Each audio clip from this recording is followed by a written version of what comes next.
ಏನು? ಯಾರ ಮನಸ್ಸಲ್ಲಿ ಏನಿದೆ ಅಂತ ತಿಳ್ಕೊಳಕ್ಕಾಗಲ್ಲ.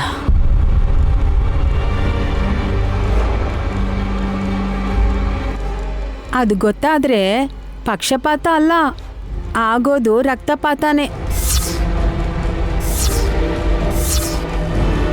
ಡಮಕ, ಯಾಕೆ ಹಾಗಂತಿದ್ಯಾ? ಹೌದು ವಿಶಾಲ್, ದೇವಸ್ಥಾನದಂತ ಈ ಮನೇಲಿ ನೆಲೆಸಿರೋ ಇವರೆಲ್ಲರ ಮನಸ್ಸಲ್ಲೂ ಯಾರ ಮೇಲೆ ಏನು ಅಭಿಪ್ರಾಯ ಇದೆ ಅಂತ ಗೊತ್ತಾದ್ರೆ ಯುದ್ಧನೇ ನಡೆಯುತ್ತೆ ಅಂತ ಹೇಳ್ತಿದ್ದೀನಿ.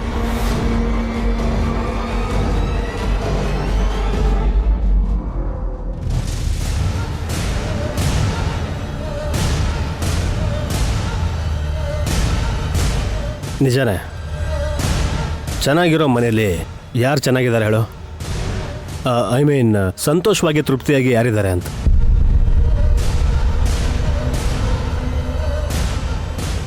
ಆ ಯೋಚನೆ ನನಗೂ ಇತ್ತು ನಿನ್ನೆ ರಾತ್ರಿವರೆಗೂ.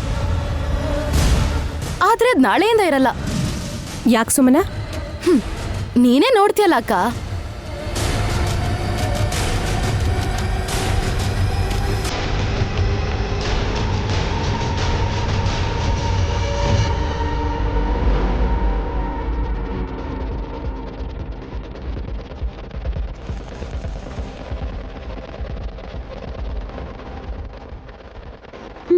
ಅವಳ ಆಟ ಶುರು ಮಾಡ್ಕೊಂಡಿದ್ದಾಳೆ, ಹೇಗಾಡ್ತಾಳೆ ಅಂತ ನೋಡಬೇಕು.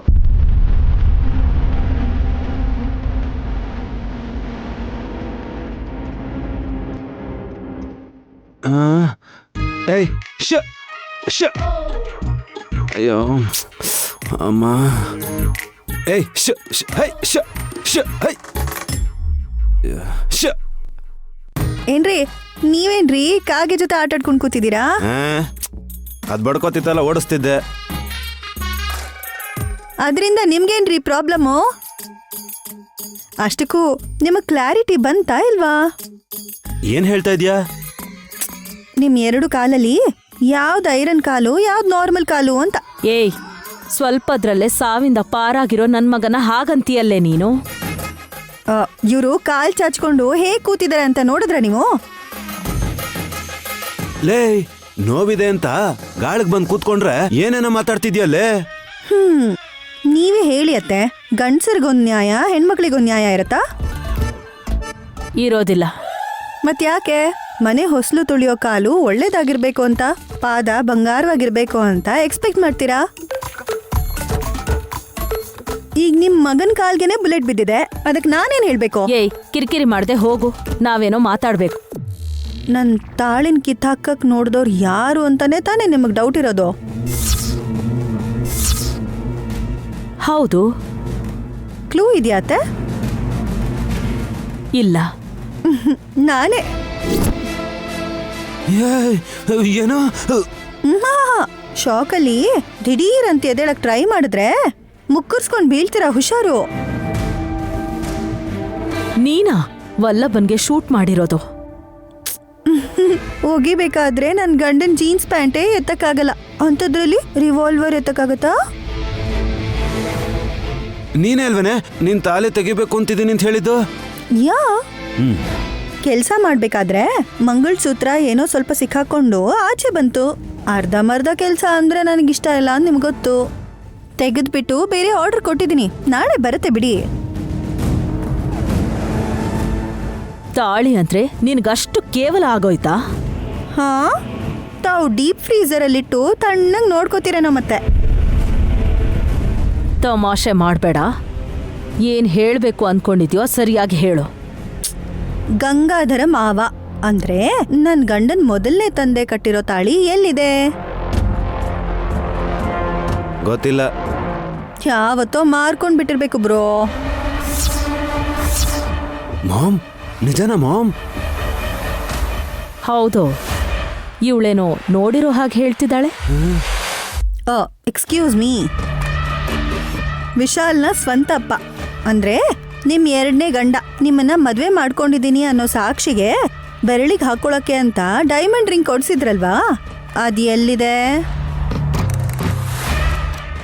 ಎಲ್ಲಿದೆ? ಅಡ ಇಟ್ಟು ಅದನ್ನ ಬಿಡಿಸ್ಕೊಳಕ್ಕಾಗ್ದೆ ಅಲ್ಲೇ ಇಟ್ಟು ಬಂದಿದ್ದಾರೆ ನಿಮ್ಮಮ್ಮ. ಇದೆಲ್ಲ ನಿನಗೆ ಹೇಗೆ ಗೊತ್ತು? ಹಾಸಿನಿ ನಾನು, ನನಗೆಲ್ಲ ವಿಷಯನೂ ಗೊತ್ತಾಗುತ್ತೆ. ನಿಮ್ಮ ಡೈರಿ ಇಲ್ಲಿದೆ ನೋಡಿ, ಎಲ್ಲಂದ್ರೆ ಅಲ್ಲಿ ಇಟ್ಬಿಡ್ಬೇಡಿ ಅದನ್ನ, ಸರಿನಾ? ಏ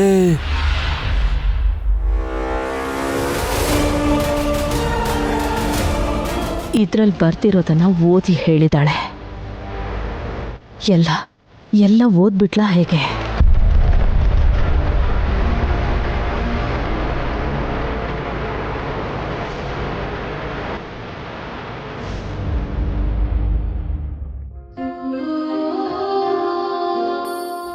ಅಮ್ಮ, ಈಗೇನೋ ನಿಮ್ಮ ವಯಸ್ಸಿಗೆ ತಕ್ಕಂತೆ ಚಿಕ್ಕ ಮಕ್ಕಳು ಆಡ್ಕೊಳ್ಳೋ ಹಾಗೆ ಬೊಂಬೆಗಳ ಜೊತೆ ಆಡ್ಕೋತಾ ಇದ್ದೀರಾ.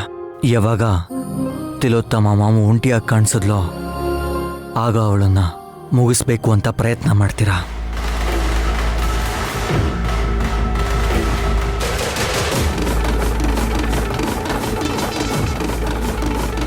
ಆಗ ನಿಮಗೆ ಆ ತಾಯಿ ವಿಶಾಲಾಕ್ಷಿನೇ ಶಕ್ತಿ ಕೊಡ್ತಾರೆ ಅಂತ ನಾನು ಅಪಾರವಾಗಿ ನಂಬ್ತಾ ಇದ್ದೀನಿ.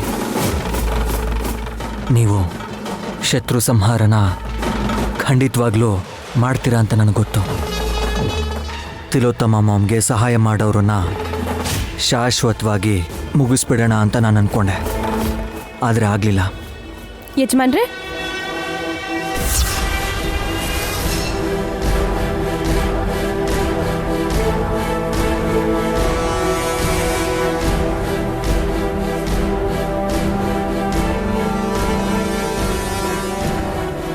ಗಾಯತ್ರಿಗೆ ಪಾಠ ಹೇಳ್ಕೊಡ್ತಿದ್ರಾ? ನನಿ ಅವಳೇ ನಮಗೆ ಎಲ್ಲ ಕಲಿಸ್ತಿದ್ದಾಳೆ. ಈ ಕಾಲದ ಮಕ್ಕಳೇ ಹಾಗೆ ಅನ್ಕೋತೀನಿ, ತುಂಬಾ ಸ್ಪೀಡ್ ಇದ್ದಾರೆ. ಸರಿ, ನಿಮ್ಮಿಬ್ರಿಗೂ ಹಾಲು ತಗೊಂಬರ್ಲಾ? ಅದಕ್ಕಿಂತ ಮುಂಚೆ ಆನ್ಸರ್ ಬೇಕು. ಏನ್ ಪ್ರಶ್ನೆ?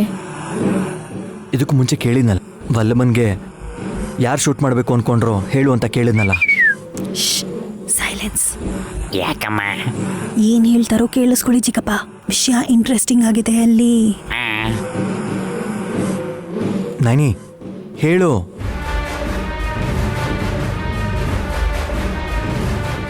ವಲ್ಲಭನ ಶೂಟ್ ಮಾಡ್ತಾರೆ ಅಂತ ನಿನಗೆ ಮೊದಲೇ ಗೊತ್ತಿತ್ತು ತಾನೆ? ಗೊತ್ತಿತ್ತು ಯಜಮಾನ್ರೆ.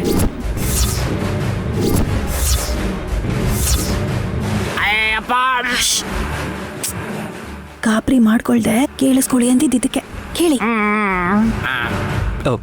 ಮತ್ತೆ ಯಾಕೆ ಹೇಳಿಲ್ಲ? ಶೂಟ್ ಮಾಡಕ್ ಹೊರಟೋರ ಹತ್ರ ಮೊದಲೇ ಹೇಳಿದ್ದೆ ಯಜಮಾನ್ರೆ.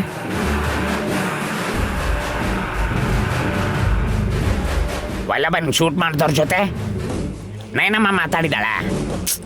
ದಿನ ಮಾತಾಡ್ತಾನೆ ಇರ್ತಾಳೆ. ಯಾರಮ್ಮ ಅವನು? ಕೇಳಿಸ್ಕೊಳ್ಳಿ. ಏನು ಹೇಳಿದೆ ನಾನಿ? ದಯವಿಟ್ಟು ಮನೆ ಬಿಟ್ಟು ಹೋಗಬೇಡಿ ಅಂತ ರಿಕ್ವೆಸ್ಟ್ ಮಾಡ್ಕೊಂಡಿದ್ದೆ. ಅಂದರೆ ನಮ್ಮನೆಯವರೇ ವಲ್ಲಭನ್ ಶೂಟ್ ಮಾಡಿರೋದಾ?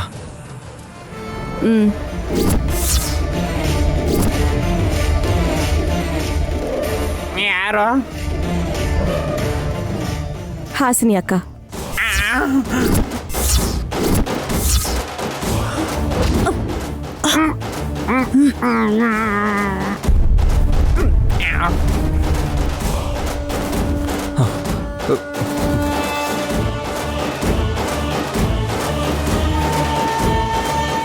ನೈನಿ ಏನು ಹೇಳ್ತಿದ್ಯಾ? ಹಾಸಿನಿ ಅತ್ಗೆ ವಲ್ಲಭನ ಶೂಟ್ ಮಾಡಿದ್ರಾ? I you joking? ಇಂಥ ಸೀರಿಯಸ್ ವಿಷಯದಲ್ಲಿ ಯಾರು ತಮಾಷೆ ಮಾಡಲ್ಲ ಯಜಮಾನ್ರೆ. ನೀವ್ ಮನೆಯಿಂದ ಹೊರಟ ತಕ್ಷಣ ಹಾಸಿನಿ ಅಕ್ಕಂಗೆ ಮನೆ ಕೆಲಸ ನೆಪ ಹೇಳಿ ಬ್ಯುಸಿಯಾಗಿರ್ಸಿ ಈ ಗಂಡಾಂತ್ರನ ನಾನು ತಡೆಯೋದಕ್ಕೆ ನೋಡಿದೆ.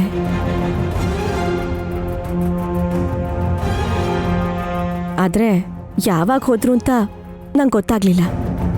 ಹಾಸಿನಿ ಅತ್ಗೆ ಈ ಕೆಲಸ ಮಾಡಿದ್ರ? ಅಯ್ಯಪ್ಪ, ಏನಪ್ಪ ನೀನು ಅರ್ಶನ ಕುಂಕುಮನ ನೀನೇ ಅಳಿಸ್ಕೋಬೇಕು ಅಂತ ಇದೆಯೇನಮ್ಮ? ಅದ್ರಲ್ಲಿ ಏನಿದೆ ಚಿಕ್ಕಪ್ಪ, ನೀರು ಎರ್ಚಿದ್ರು ಅಳಿಸೋಗುತ್ತೆ. ಬೆವರ್ತಿರ್ಬೇಕಾದ್ರೆ ಕೈಯಲ್ಲಿ ಒರೆಸ್ಕೊಂಡ್ರು ಅಳಿಸೋಗುತ್ತೆ. ಅತ್ಗೆ ಏನೂ ಗೊತ್ತಿಲ್ಲದೆ ಇರೋ ಅಮಾಯಕಿ ಹಾಗೆ ಇಲ್ಲಿವರೆಗೂ ಇದಾರಲ್ಲ. ಅದು ಅಕ್ಕನ್ ಟ್ಯಾಲೆಂಟ್, ವಿಧಿ ಬರಹ ಅಲ್ವಾ? ಹಾಗಿರೋದ್ ಬಿಟ್ಟು ಬೇರೆ ದಾರಿ ಇಲ್ಲ.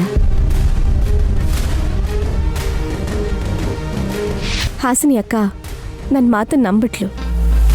ತಿಲೋತ್ತಮ ಅತ್ತೆನ ಯಾರೋ ಶೂಟ್ ಮಾಡ್ತಾರೆ ಅಂತ ಡೈವರ್ಟ್ ಮಾಡಿದೆ. ನಿನ್ನ ಗಂಡನ್ನ ನೀನೇ ಶೂಟ್ ಮಾಡ್ತೀಯ ಅಂತ ಹೇಳೋ ಸಾಹಸ ನನಗೆ ಮಾಡೋಕ್ಕಾಗಲಿಲ್ಲ.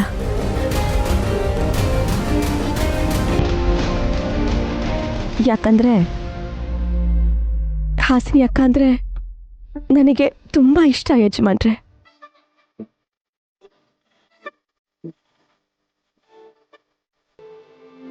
ನಡೆದಿದ್ದೇನೋ ನಡೆದೋಯ್ತು. ಗುರಿ ತಪ್ಪಿ ತನ್ನ ಸೌಭಾಗ್ಯನ ತಾನೇ ಉಳಿಸ್ಕೊಂಡ್ಲು. ಈ ವಿಷಯನ ಇಲ್ಲೇ ಮರ್ತು ಬಿಡಿ. ಅಕ್ಕ ನೀನು ಕೇಳಬೇಡಿ.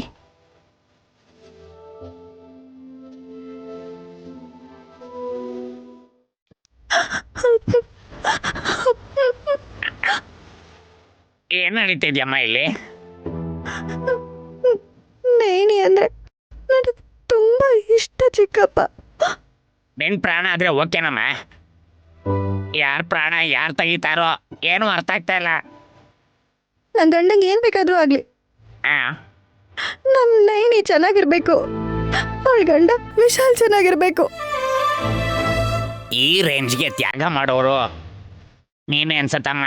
ಅರ್ಥ ಮಾಡ್ಕೊಳ್ಳೋದು ಕಷ್ಟ ಕಣಮ್ಮ.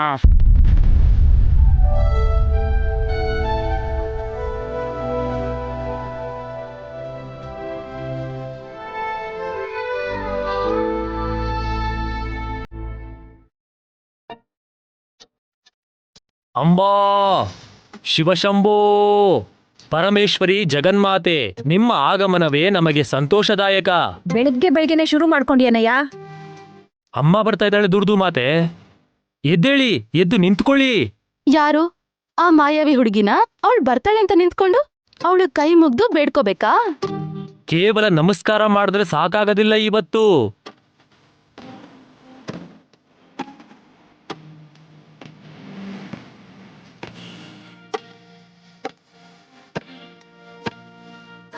ಮಾತೆಯ ಪಾದ ಪದ್ಮಗಳ ಮೇಲೆ ಪತ್ರೆಯೋ ಪುಷ್ಪವನ್ನು ಅರ್ಪಿಸಿ ಸ್ಪರ್ಶ ಮಾಡಿ ಆ ಕೈಗಳನ್ನ ನಿಮ್ಮ ತಲೆಯ ಮೇಲೆ ಸ್ಪರ್ಶಿಸ್ಕೋಬೇಕು. ಅದೆಂತ ಪುಣ್ಯ, ಎಂತ ಅದೃಷ್ಟ. ಆ ಏನ್ ಮಾತಾಡ್ತಾರ ಮಾಮ್ ಇವ್ರು? ಅದೇ ಕಣೋ, ಮಾಯಾವಿ ವಿಶಾಲಾಕ್ಷಿ ಮನೆಗ್ ಬರ್ತಿದ್ದಾಳಂತೆ. ಬಂದ ತಕ್ಷಣ ಹೂ ಏರ್ಸಿ ಕಾಲಿಗೆ ಬೀಳ್ಬೇಕು ಅಂತಿದ್ದಾರೆ. ತಪ್ಪೇನಿದೆ? ವಿಶೇಷ ಇಲ್ಲದೆ ಇದ್ದಿದ್ರೆ ನಂದೀಶ ಯಾಕೆ ಹೇಳ್ತಿದ್ದ?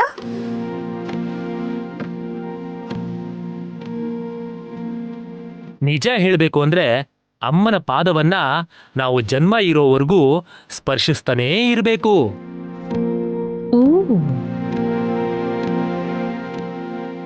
ವಯಸ್ಸು ಹೆಚ್ಚಾಗ್ತಾ ಬುದ್ಧಿ ಕಡಿಮೆಯಾಗಿ ಅಹಂಕಾರ ಹೆಚ್ಚಾಗ್ತಿದ್ದ ಹಾಗೆ ಅಮ್ಮನ್ನ ಮುಟ್ಟಲ್ಲ ಅನ್ನೋದು ತಂದೆ ಮಾತನ್ನ ಕೇಳದೆ ಇರೋದು. ನಂದೀಶ ಹೂ ತಗೊಂಬರ್ತೀನಿರು. ಆ ಡಮ್ಮೋ ಡಮ್ಮ, ಬರ್ತಾ ಇದ್ದಾಳೆ ಅಮ್ಮ. ನಮ್ಮಂಗೆ ಎಷ್ಟು ಬರ್ತಿದೆ ಅಂತ ನೋಡಿದ್ರೆ ಹೇಳಿದ ತಕ್ಷಣ ಮಾಡೇ ಬಿಡ್ತಾವೆ.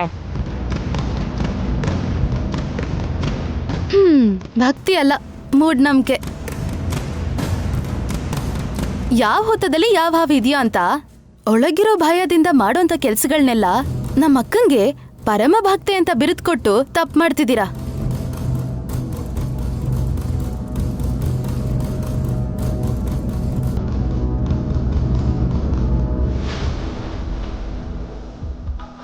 ಭ್ರಮೆ ಪಡ್ತಿರೋದು ನೀವೇ ಸುಮ್ಮನ.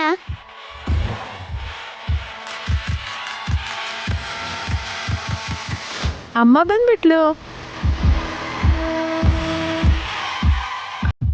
ನೀನು ಬರ್ತಿದ್ಯಾ ಅಂತ ನಂದೀಶ ಹೇಳಿದ ತಕ್ಷಣ ನಮ್ಮೆಲ್ರಿಗೂ ತುಂಬ ಸಂತೋಷ ಆಯಿತು ಕಣ್. ಬಾಮ್ಮ ಬಾ.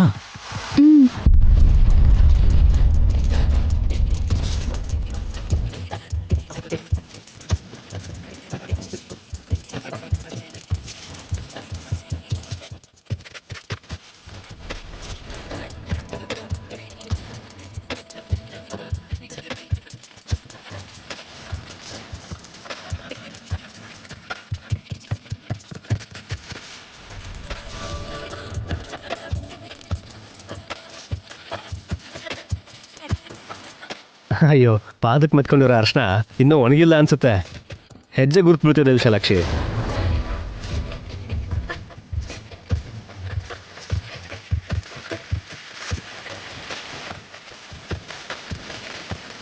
ಇವತ್ತು ಇಡೀ ದಿನ ಅದೇ ತರ ಗುರ್ತು ಮೂಡ್ತಾ ಇರುತ್ತೆ.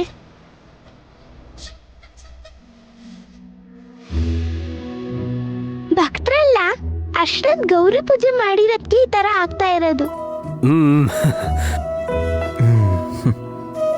ತಂಗ್ಯವ್ವ ನಿಂಗೂ ಪೂಜೆ ಮಾಡಿದ್ರ? ಹೌದು ಅಣ್ಣಯ್ಯ. ಸರಿ ಹೋಯ್ತು.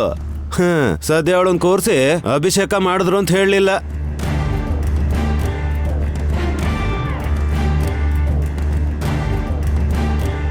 ಮಿಸ್ಟರ್ ಬುಲೆಟ್ ರಾಜ, ವಿಶಾಲಾಕ್ಷಿ ಮುಖದಲ್ಲಿರೋ ಆ ಕಳೆ ನೋಡಿ. ತಾವು 3 ಹೊತ್ತು ಸ್ನಾನ ಮಾಡಿದ್ರು ಆ ತೇಜಸ್ಸು ನಿಮಗ್ ಬರಲ್ಲ. ಭಕ್ತಿಯಿಂದ ಬಂದಿರೋಂಥ ವರ್ಚಸ್ಸದು. ಕರೆಕ್ಟಾಗಿ ಹೇಳ್ದೆ ಅಕ್ಕ. ಹೂ ತಗೊಂಡ್ ಬಂದಿದ್ದೀನಿ. ಬನ್ನಿ ಮಾತೆಯರೇ, ಅಮ್ಮನ ಪಾದಗಳಿಗೆ ಪುಷ್ಪವನ್ನ ಇಟ್ಟು ಸ್ಪರ್ಶಿಸಿ ಸಾಕು. ಮಾಡಿದ್ರೆ ಅರಿಶಿಣ ಗೌರಿ ಪೂಜೆಯನ್ನು ಮಾಡ್ಕೊಂಡು ಬಂದಿರೋ ಅಮ್ಮನ ಪಾದವನ್ನ ಮುಟ್ಟಿ ನಿಮ್ಮ ತಲೆಯ ಮೇಲೆ ಮುಟ್ಟಿಸ್ಕೊಂಡು ಏನಾದ್ರೂ ಕೋರಿಕೆ ಇದ್ರೆ ಕೇಳ್ಕೊಳ್ಳಿ. ತಕ್ಷಣ ಈಡೇರ್ಬಿಡತ್ತೆ.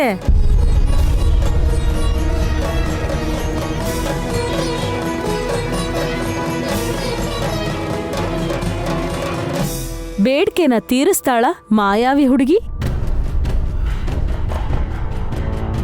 ಮಾಮ್, ಬೆಳಿಗ್ಗೆನೆ ಎಕ್ಸರ್ಸೈಸ್ ಮಾಡದೇ ಇರೋರ್ಗೆ ಬಗ್ಗಿ ನಮಸ್ಕಾರ ಹಾಕ್ಬೇಡಿ ಅಂತ ಹೇಳ್ಬೋದಲ್ವಾ?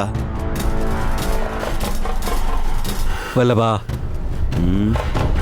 ಯಾವಾಗಲೂ ಹಚ್ಚಿದಂಥ ಅರ್ಶನ ಇನ್ನೂ ಒಣಗಿಲ್ಲ ಅಂದರೆ ಏನರ್ಥ ಹೇಳು ನೋಡೋಣ.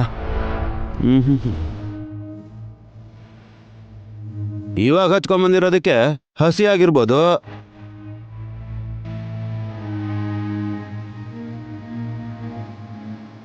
ನಿಮ್ ಮುಖ ಅದೇ ನಿಮ್ ಮುಖಕ್ಕೆ ಯಾವ ತರ ಕ್ರೀಮ್ ಬಳದ್ರು ಕೂಡ 5 ನಿಮಿಷದಲ್ಲಿ ಹೊಟ್ಟೋಗುತ್ತೆ. ಆದ್ರೆ ವಿಶಾಲಾಕ್ಷಿ ಪಾದಕ್ಕೆ ಹಚ್ಕೊಂಡಿರೋ ಅರ್ಶನ ಇವತ್ತಿಡೀ ದಿನ ಹಸಿಯಾಗೇ ಇರುತ್ತೆ ಅಂದ್ರೆ ಅದು ವಿಶಾಲಾಕ್ಷಮ್ಮನವರ ಕೃಪಾ ಕಟಾಕ್ಷ ಅಂತ ನಾವು ಅನ್ಕೋಬೇಕು.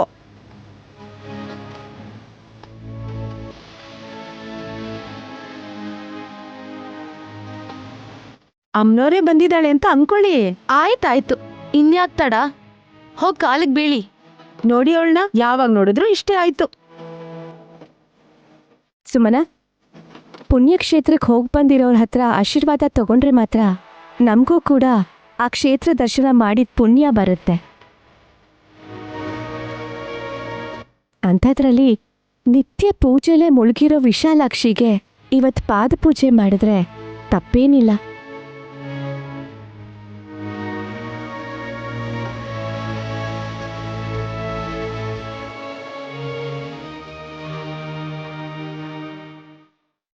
ಪೂಜೆ ಅಂದ್ರೆ ದೊಡ್ಡ ಪ್ರೊಸೆಸ್ ಏನಿರಲ್ಲ.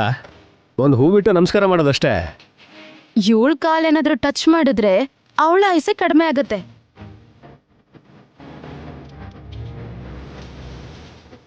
ಈಕೆಗೆ ಆಯುಷು ಎಲ್ಲಿದೆ ಚಿಕ್ಕ ಮಾತೆ?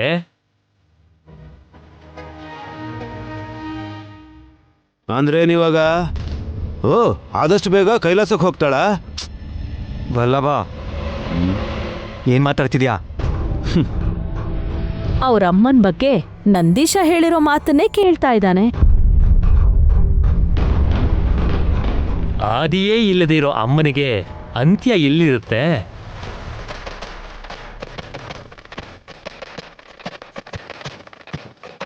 ತಾತ್ಕಾಲಿಕತೆಗೆ ಪ್ರಾಮಾಣಿಕತೆ ಇರುತ್ತೆ ಹೊರತು ಶಾಶ್ವತಕ್ಕೆ ಆಯುಷಿನ ಅವಶ್ಯಕತೆ ಇಲ್ಲ. ಇದ್ರಲ್ಲಿರೋ ಸತ್ಯನ ತಿಳ್ಕೊಂಡ್ರೆ ಸಾಕು. ನನಗೆ ಅರ್ಥ ಆಯ್ತು. ಏನೋ ಇವತ್ತು ನನ್ನ ತಂಗಿ ವಿಶಾಲಾಕ್ಷಿ ಅಮ್ಮನವ್ರ ಪರವಾಗಿ ಮನೆಗೆ ಕಾಲಿಟ್ಟಿದ್ದಾಳೆ. ಆ ಹೆಜ್ಜೆ ಗುರ್ತನ್ನ ನೋಡೋದ್ರಿಂದ, ಪೂಜೆ ಮಾಡೋದ್ರಿಂದ ನಮ್ಮ ಜೀವನದಲ್ಲಿ ಇನ್ನೂ ಹೊಸ ಹೆಜ್ಜೆ ಇಡ್ಬೋದು. ನಾಯನಮ್ಮ, ಹೂವು ಕೊಡಮ್ಮ. ತಗೊಳ್ಳಿ ಚಿಕ್ಕಪ್ಪ. ತಂಗ್ಯವ್ವ, ನಿನ್ನ ಪಾದ ತೋರ್ಸವ್ವ.